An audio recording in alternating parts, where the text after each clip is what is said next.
Welcome to A Matter of Perspective with Judge Derwin Webb. I am Derwin Webb, coming to you from the Fraser History Museum.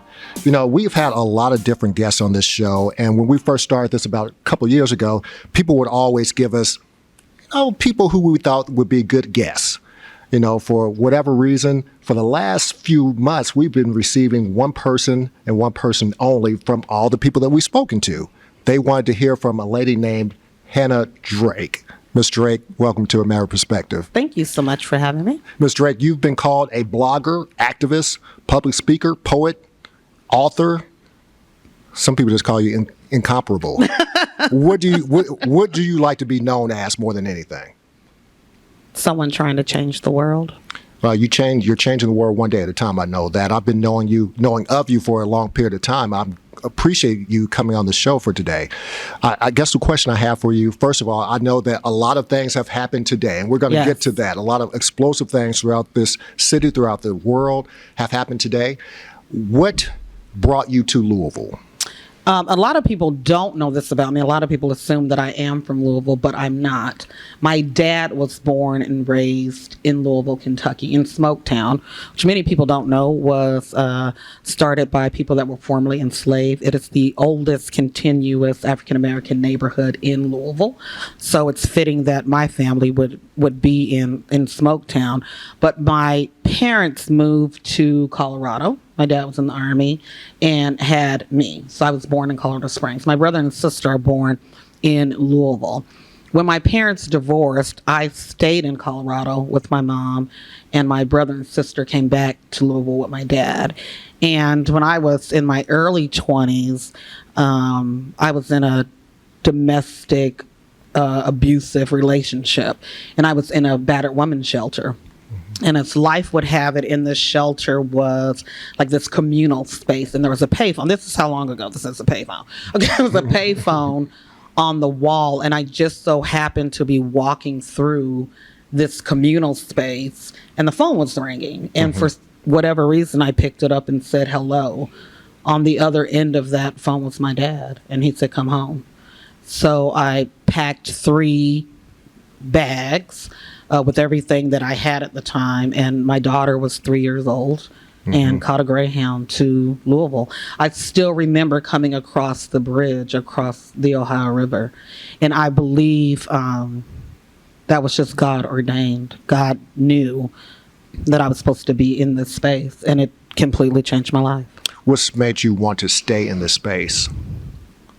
At the time, I didn't know if I was going to stay here or go back to Colorado. I never imagined even leaving Colorado.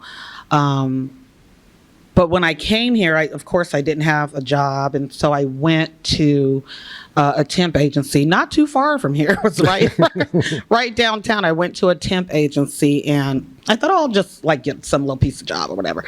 And I filled out a form. And they didn't, when you go to a temp agency, like back then they give you tests, like typing tests. And they didn't do any of that. They said, tomorrow you need to go to Bates Memorial. I didn't know what Bates Memorial was. And I said, okay. And they said, it's across the street from Shelby Park. Do you know what that is? And my family lives in Smoketown, which is very close to Shelby Park. So I said, oh, of course I know where that is. And so when I went, I was sitting outside because the door was locked, and janitor came and let me in. And I walked in and I saw all these church pews. And I asked the janitor, I said, is this a church? And he said, yes. And I told God, you got me here. So whatever it is that you want me to do, I'll do it. And I ended up working at Bates Memorial with Dr. Williams for 16 years. Well, I've noticed in your bio that you've written 11 books. Yes. What made you start writing? I've always loved reading and writing. My mom taught me how to read when I was 3 years old. It was just something I was good at. I can't really explain it. It's in my head. I could just see where words were supposed to go. It's all like a puzzle to me, and I can see it. I can plot the whole thing out. I know exactly where it should be. And at that time, I remember one of the first poems that I wrote was about women's empowerment. And I shared it at the church at Bates Memorial. And from there, I shared my poetry around the city in various places. And it was just something I feel God was telling me to do. I know that I'm supposed to write and speak to people as sure as I know my name. Tell me what it was like to have your name called or name associated with the Super Bowl. Unbelievable. But and here's the thing that a lot of people don't understand about that poem with Colin Kaepernick. And I understood what Colin Kaepernick was, what he was doing and why he was doing it. And I was angry that in this political scene, someone like Donald Trump could hijack that for political gain and to use it in such a way to make him the enemy of America. And this is what people like him are. They hate America. No, in fact, it's not that he hates America. I don't hate America. We get accused of that all the time. It's because we love America that we are criticizing America. If we didn't love America, we wouldn't criticize America. Right. And so I understood what Colin Kaepernick was doing. And so I wrote that poem. All you had to do was play the game. And I wanted it to hurt. As a writer, you learn sometimes you use a chisel and sometimes you use a sledgehammer. And I wanted that to be a sledgehammer. And what many people need to understand, particularly young people in the day and age of social media fame, I wrote the poem in 2017. Colin Kaepernick didn't see it until 2019. And my daughter told me, if you believe that he's going to see this poem, just continue to share it. I couldn't have planned it any better because he saw it on Super Bowl Sunday at a time when everybody was focused on Colin Kaepernick. Right. And so when he shared it, it was the right poem at the right time. So it wasn't like a lot of people think, oh, you're like an overnight success. No, the poem had been written for 2 years and you just keep doing the work. And one day the people that need to see it will. And what was it like to have the First Lady talk about you as well? I blown away. But here, once again, ironically, and that's why I just think I'm on the path that I'm supposed to be on. Earlier that day, I was at Target and Michelle Obama was on like 4 different magazines in the back, and I moved her to the front of the, of the rack. I'm like, we don't put the First Lady in the back. And so I put her in the front, and I saw this picture of her giving a talk about her book Becoming, and I was stunned that it looked to be 20,000, 30,000 people in this space hearing her talk about a book. And I thought, I'm not dreaming big enough. And lo and behold, my phone started going crazy. And people said, oh, my God, did you see that Michelle Obama spoke to you? And I thought, you mean First Lady Michelle Obama? But she did. And it just reminds me to dream bigger. Let me ask you this. Like I said, mentioned earlier in the show that some explosive things have happened today. Yes. And I want to also acknowledge the fact that you're here today, because I know a lot of people nationally are trying to pull at you to get your opinion on different things. So I appreciate your presence. Tell me what it was like for you to get a message that officers were arrested for Bianca Taylor today. I didn't believe it. Talk about that. I got a text message before the information had really, made its way to social media that Joshua James would be arrested today. And I was blown away. It's like disbelief, and you're happy and you're sad and you're overwhelmed, and there's so many different emotions. I felt that a part of me, of course, is elated because all we ever wanted for Bianca Taylor was justice. But still, here's the thing. Let me set this as the foundation. There is no win because a 26-year-old black woman is dead. Correct. So there's no winning here when someone that should be alive right now and living her best life is dead. So that's the foundation of that. So outside of that, there's so much, because as a black woman in Kentucky, and I have a 26-year-old daughter. Her name is also Brianna. You feel like it's always a love-hate relationship with me in Louisville and in Kentucky, that it took the Department of Justice, an outside force, to come in and say there's something going on within this city, and something that happened with Bianca Taylor, and something going on in this police department that we need to investigate. And the entire year of 2020 protesting, and here you have someone like me, and I don't want to make this sound like, well, this shouldn't have happened to me. But you have someone who has dedicated her service to Kentucky to make Kentucky better, and was selected as one of the best of the best. And I've been in some of the homes of some of the richest people in this city, and have performed on every single stage in this city. And I'm a Kentucky colonel, and all the things. And this city tear gassed me. This city shot rubber bullets at me. This city flashbanged me.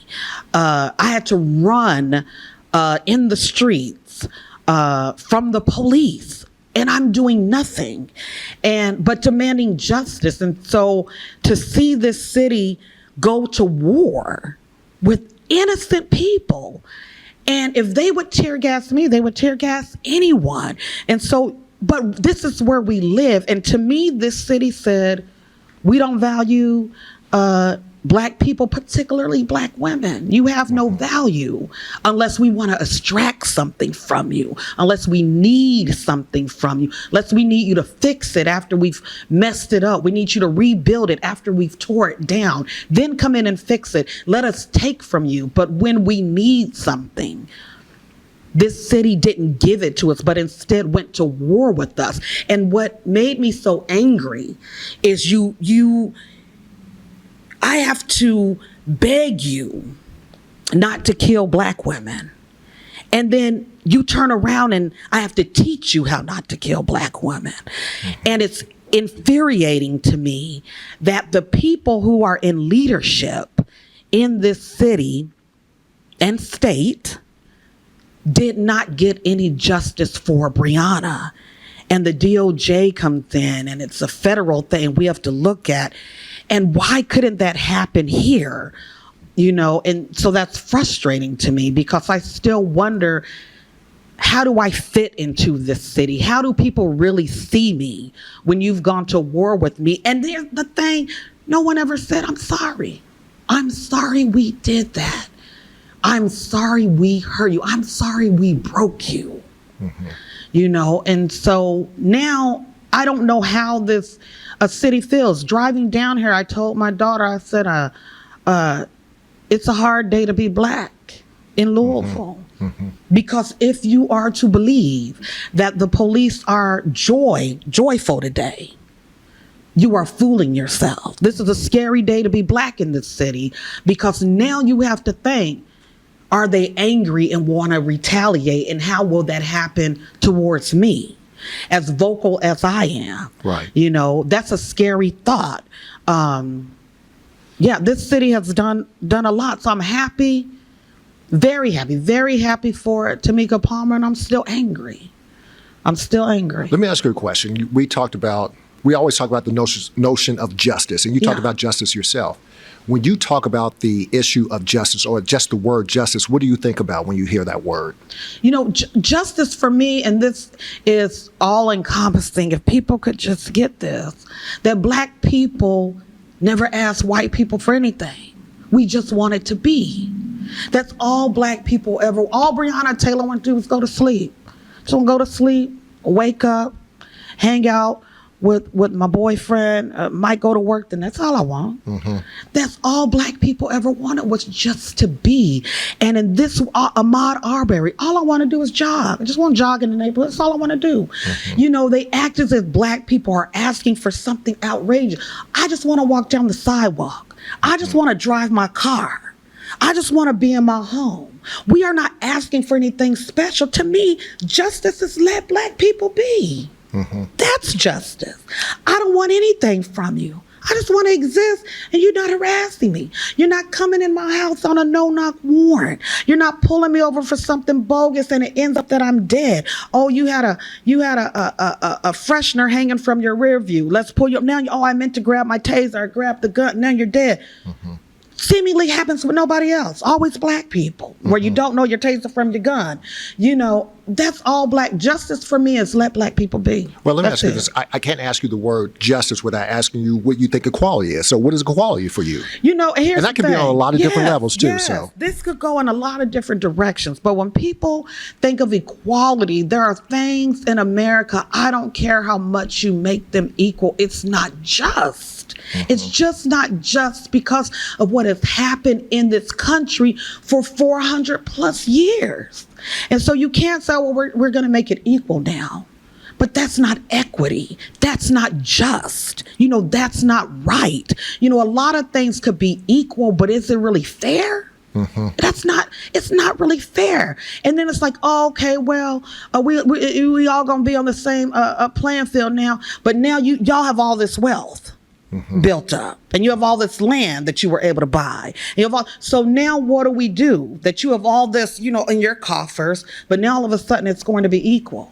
And the people, honestly, when people start talking about equality and reform, it's always people that don't look like us that get the benefit of that equality and reform. Yeah. Let me ask you this question.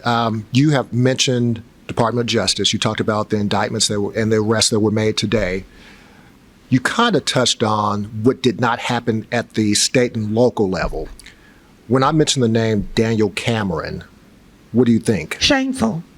I'm not a lawyer. You know, I watch Law and Order all the time, but I'm not.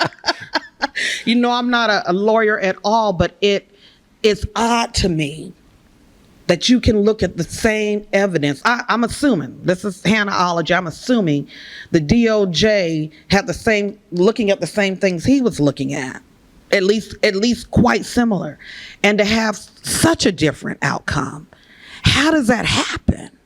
You know, I think it's shameful, and this is me personal and how I feel. I believe Daniel Cameron's motivation was Daniel Cameron. I don't believe it was ever Breonna Taylor and justice for Breonna Taylor. That's what I think. I think Daniel Cameron, this is a stain on Daniel Cameron, and I think he should feel ashamed. Well, based upon the fact that the Justice Department has come in and they levied these arrests, obviously there will be a trial at some point.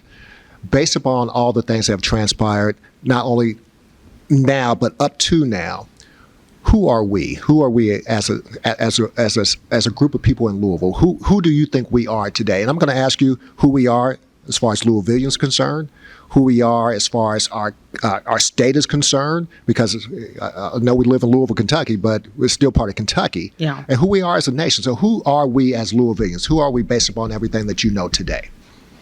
I think, and I know that's a broad question, but based upon the things that have happened today, that I'm not going to say help us get to where we are, but based upon everything that's happened up to this point and the things that happened today, who do you think we are? broken. I think Louisville is a broken city. And I think Louisville doesn't want to face itself. And, you know, Breonna Taylor was the straw that broke the camel's back. It wasn't like everything was just fine and then we have a Breonna Taylor. If Louisville had dealt with Louisville, it wouldn't have had a Breonna Taylor. You knew who Brett Hankinson was when you hired him. You knew his background in Lexington. We know these things, but you hired him anyways. And so what Louisville doesn't deal with, it's racism. Louisville simply does not want to face itself. Here in Louisville, there is polite racism. Louisville is a city divided. I'm the type of person, I don't want to pretend about that. What are we doing? What are we doing if we just don't speak that, if we just don't say that and now fix it? And I keep telling people, and I've said it again and again, and I will continue to say it even on a state level, we will be here again. You know, I wrote a blog called To the Next Breonna Taylor because we will be here again. Even on the state level, I spoke about COVID, and then I spoke about the the tornado, the tornadoes, yeah. the tornado in Western Kentucky. And I said, until we as a state truly come together, we're going to go around this mountain again. And I don't want to be a I told you so person. But then the floods happen and they made it political, and back around the mountain we go again, because there is people that use things like Bianca Taylor and the tornado and the flood as division, and not how do we come together as a city, as a state, to change the trajectory of the state. It's how do I use this tragedy for my personal gain and benefit? And as long as you continue to think that way personally and not about the community, and when I say community, I mean this entire state, it will continue to be broken. So what happened in Eastern Kentucky, and now it's political, and we will be here once again. It'll be another thing. And it'll be now, what do we do and who didn't do, and we're going to be together. We're really not together. All this, we're in the same boat, is a lie. We are not we are experiencing COVID and racism. Like, we're all under this umbrella, but we're all experiencing this very differently, very differently. Well, let me ask you a question based upon your answer. Are you suggesting that Louisville is just a microcosm of the entire nation? Yes. Yes. And when you look at this nation, what I just don't understand, what we see in this nation, and I really hope people get this, and why everything with critical race theory and what they're doing with LGBTQ and abortion and all of these things, is, to me, there is this Hail Mary path for white supremacy and racism, and this is it. And here's the thing that people don't get. People get on me about this all the time.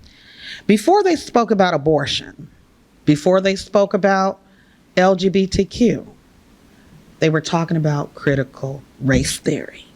I tell people all the time, had you been concerned about black people in the very beginning, they probably would have never got to LGBTQ issues and trans issues, and they probably would have never got to abortion. But you overlook black people continuing to warn you that the rain is coming. You overlook black, that quote, first they came for these people and then they didn't, and then finally they came for, wrong. First they came for black people and the world said, who cares? And then they came for everybody else. It's the very same thing. Chickens always come home to roost. Now America's just dealing with its chickens. That's it. And until America faces it, and they get mad at me, but I can trace anything back to racism.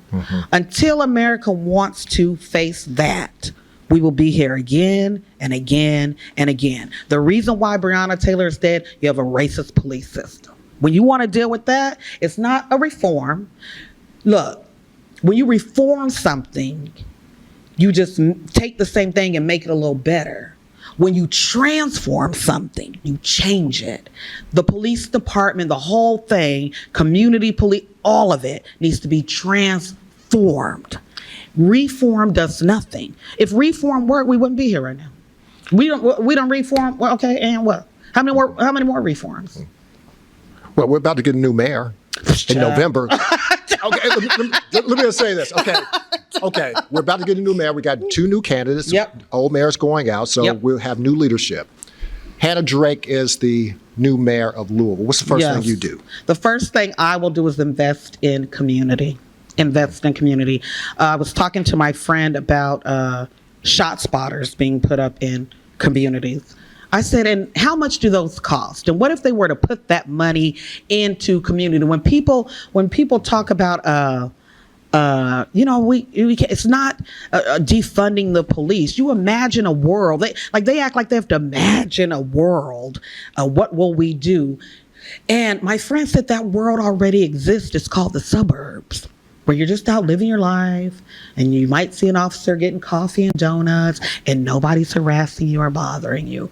You already have that world. But here's the thing. When people have what they need, they are less likely to take from you. I have everything I need. I'm not thinking about stealing from my neighbor. I'm not thinking about knocking somebody in the head. I have everything that I need. I'm not desperate for something that I need. And so you have communities that have been stripped of everything.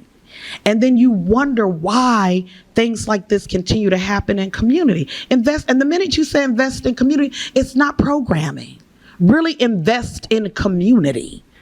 The infrastructure of the community, the space, the sidewalk. Is it walkable? Can people get around? Are there community spots where people can get together? You know, we need to think about those type of things, not necessarily another program, but think about everything that you took out of Black communities, and now how do you put it back into those communities, and the entire community will transform. Before we go, one last thought. What is your impression, your take on the sentence for Brittany Griner? It's unbelievable. I saw that. So you have Bianca Taylor today, you have Brittany Griner today, and you think about being a Black woman, right? It's always these two things fighting against each other, two crosses that you have to bear. That on one hand, you want to rejoice for Bianca, the other hand, you see Black women still expendable. Would this have happened if she was a man? Probably not. Probably not. It's sad. Very, very sad. I wanted to make sure I got this last quote correct. You had said in your blog, in your biography, no one is in control of your art, your gift, or your narrative except you. Tell your story. What's your story? That I am a Black woman with a pen and a pad. I'm a writer, and in this world, that's a dangerous thing. But I've drawn my line in the sand, and what do you want people to know about you? That I'm writing to change this nation, not to entertain you, but I'm really trying to change the very way that you think. If there's one thing you could change about yourself, what would it be? Nothing. I wouldn't take nothing from my journey. I wouldn't take anything from me. You know, I appreciate you coming on. Like I said before, today is a pivotal day for Louisville, for the city, for this country. There are a lot of things that happen today that we are going to be looking at for the next few days, few months, few years, to be honest with you. So I really appreciate you keeping this appointment. I know that you could have been anywhere. You know, people say that a lot of times. You could have been anywhere, but you chose to be here. And that's actually true, because I know you have to go somewhere right after today, right after this is over. I know, last question, I know that you are processing a lot of things that have happened today, and I appreciate you being here to be able to do some of that process. What's next steps for you after today? Keep doing the work. Keep doing the work. It even in this, it doesn't change. There will be another hashtag, whether it's in Louisville or some other city. Keep doing the work. I appreciate it. Sister Drake, thank you for being here today. I really appreciate you coming on the show. I usually close the show by saying, it doesn't matter what I say, it doesn't matter what you think, it's all a matter of perspective. Yep. But I'm going to change a little bit today, because you're very powerful. Thank you. What you say matters, and people listen to what you have to say. So I appreciate your thoughts. I appreciate your words, because you speak that truth to power. So thank you once again. But I will close by saying my normal tagline. It doesn't matter what I say. It doesn't matter what people think. At the end of the day, it's all a matter of perspective. Sister Drake, thank you very much for being here.